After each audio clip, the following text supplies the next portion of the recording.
Nipple मात्रै ढाकेर breast यतिकै छोडेर निप्पल मात्रै ढाकेर पनि तिमीले आउ सलोनी भन्दाखेरि तिमीले आउन सक्नुपर्छ, त्यो कन्फिडेन्स छ तिमीसँग। नाङ्गै भएर आउ भन्न खोज्नु भएको हो नि त, तिमीले नेकेड पनि हुन सक्नुपर्छ। एक प्रतियोगीले यसको खुलासा गरेपछि उपाधि विजेताले समेत आफूमाथि दुर्व्यवहार भएको आरोप लगाउँदै उपाधिको त्याग गरे। I resign from my title Miss Grand Nepal Miss Viva 2025. Miss grand नाम गरेको एक सुन्दरी प्रतियोगिताको आयोजकले प्रतियोगीहरूमाथि दुर्व्यवहार गर्ने कुरा एक प्रतियोगीले सार्वजनिक गरेपछि अन्य प्रतियोगीहरूले पनि आफूमाथि दुर्व्यवहार भएको खुलासा गरेका छन्।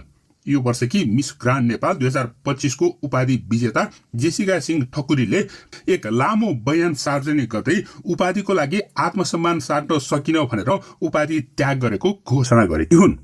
त्यसअघि अर्की प्रतियोगी सलोनी विष्टले एक लामो भिडियो सन्देश सार्वजनिक गर्दै आफूमाथि यौन हिंसा भएको आरोप लगाएकी थिइन्।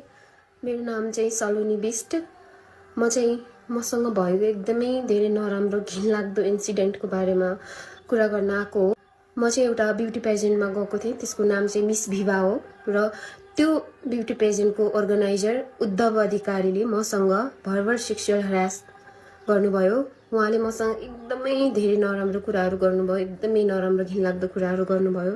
उपाधि विजेता ठकुरीले उपाधि त्याग गरेपछि सलोनीले अर्को एक भिडियो सन्देश दिँदै आफूले एक्लै कति लड्नु भन्दै भावुक भिडियो पनि सेयर गरेकी छिन्।